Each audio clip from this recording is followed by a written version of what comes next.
In this video, I'm going to tell you about a couple of dreams of a dear friend and an unexpected thing she did 3 months before it happened, and a few other related incidents. Names have been changed to protect privacy. In 1996, I was living in Okinawa with my husband and 2 kids, and we were preparing to return to the States in August. We had been there for almost 3 years, and it was an amazing experience full of culture and new friends, and the most intense spiritual experiences I had ever had.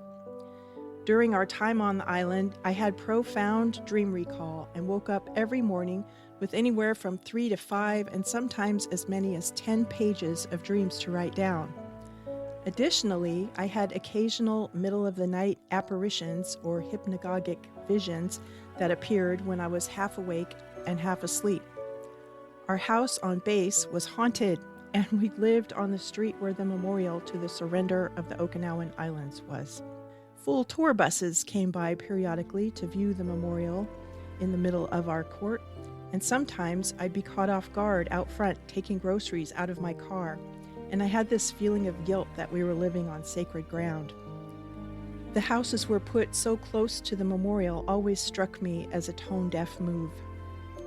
I think the Okinawans were not pleased with this. We had many fun events with our friends there, and our kids were the best of buddies. Overall, it was a wonderful experience. As our time to leave was approaching, we would hear stories from our friends who were also planning to return to the States.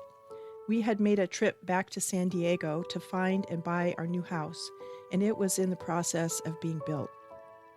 But it would be ready to move in on the date in August that we were set to return. Back in February of 1996, I dreamed I was with my friend Rosemary. At this point in time, I hadn't seen her in a few months. She had her arms full of gift boxes at my house, and I was trying to figure out who they were for. She was taking them to a birthday party at a house across the street from me. It seemed odd she would bring them to my house and then take them to a party. I was confused.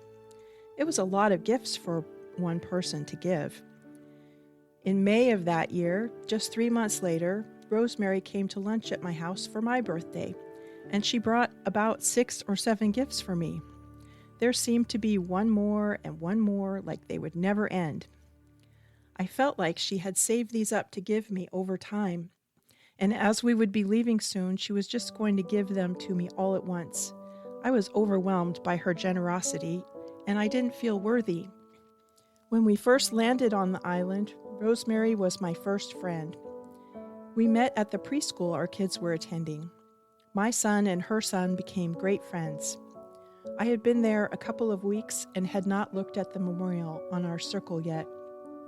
And at my first visit to Rosemary's house, she asked me how I liked living on that street. I thought that was an odd question. The houses were decent accommodations for officer families. I had no complaints with the street. We had a beautiful view of a volcanic peak covered in jungle foliage, and there were many large trees on our street. She said she had heard those houses were haunted. There were about 8 houses on the little circle around the memorial. I had full-body chills when she said that. I had already experienced some weird things in the house. And then she said, "Have you looked at the memorial?"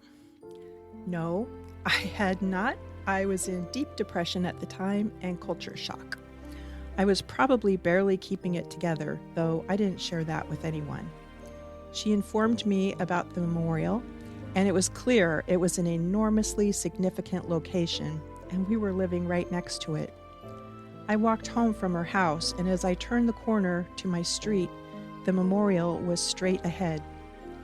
I had full-body chills and walked up to it and read the inscription. I saw the signatures of an American general and a Japanese general. I thought, wow, my mind was blown. I was filled with the level of significance this place had and the irony that we were living in such a spiritually significant location. All the while, my husband believed in nothing spiritual or any way my dreams could be coming true. He had gotten us a house on such a powerful location. That night, when I went to sleep, I was wakened by the voice of an American male in my in my right ear saying, "Well, hello, chickie baby." I felt that was my first introduction to a dead U.S. soldier, and there would be more like that during our time there. I'll be posting videos with that part of my story, but if you want to read the whole story, you can check out my book, Sleeping with Spirit, on Amazon, link in the description. After a year after meeting Rosemary in March of 1995, I woke up in the middle of the night and I saw a giant sun face on the wall. It was all white. It looked like a 3-dimensional ceramic wall hanging, and all the points on the sun spires were curved and a little animated. The center was very rounded out. It was beautiful. As my eyes began to focus on it, I saw it dissolve and twirl like it was going down a drain, but into the wall. The drain material looked like it was made of fog, and it went into a hole like it was being flushed away.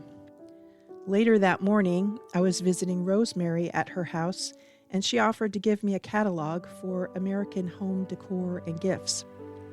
On the first page of the catalog was a white sun face for a stationery design. Later on, when we returned to the States, I found a sun face bird feeder and bought it.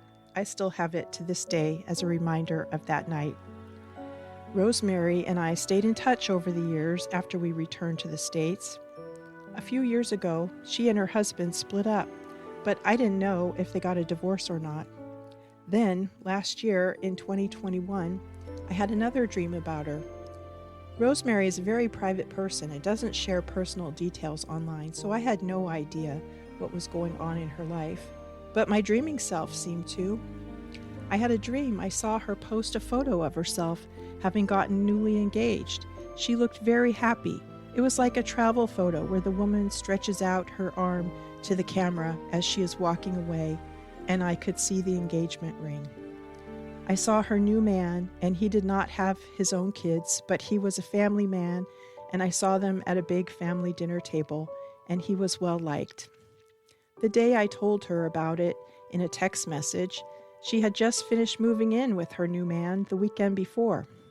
And shortly after that, they were in fact engaged and married by September. We caught up again when they were on their honeymoon in October. Having been surrounded by so many disbelievers in my life, it has been hard at times to take these type of dreams too seriously, but I urgently wanted to be able to validate the ones that were going to show up in waking life. And while these may seem trivial, they are very specific with the information I would not otherwise have known. And when seen in the larger collective of the years and years worth of dreams like these that have come to me, surely it will have an impact on some who are listening to me. My goal here is to encourage people to connect with their dreams. And while there is much value to our dreams that don't involve telling future events, to me, these type of dreams have a different energy when you realize they have matched up somehow with waking reality in a way you otherwise would not have known. At least that is my experience. I know there have been people impacted by hearing about some of these dreams, like the one of the red beetle, my first video on this channel. It involves my next door neighbor and dreaming they bought a red VW Beetle. In fact, they did 13 years later. And while that in itself is not that impactful, the fact that it was parked in front of my house for 10 years after that is probably how it showed up in my dreams and was a perfect example and reminder to me that our dreams can come true. After I shared that story with another neighbor, they immediately began keeping a dream journal. I never expected him to do that, so that was pretty cool. And I would love to contribute to a wave of people taking their dream life more seriously. Maybe you will be one of those people. Keeping a dream journal is a direct link to the magic of our dreams, and the experiences you may encounter can be awe-inspiring and even life-changing. If you would like to power up your dream recall, check out my video, 10 Ways to Improve Dream Recall. It's never too late to start keeping a dream journal. Why not start today? There are going to be many more stories like this on my channel, so if you want to see more like this, please help support my channel by liking and subscribing. Hit that subscribe button now, leave a comment below, perhaps share a dream of your own with us. I'll be checking out the comments below. If you want to learn even more, there is a link to my book in the description below for Sleeping with Spirit, A Journey with Psychic Dreams. I hope you found this interesting. Thank you so much for watching. I'll see you next time. Sweet dreams.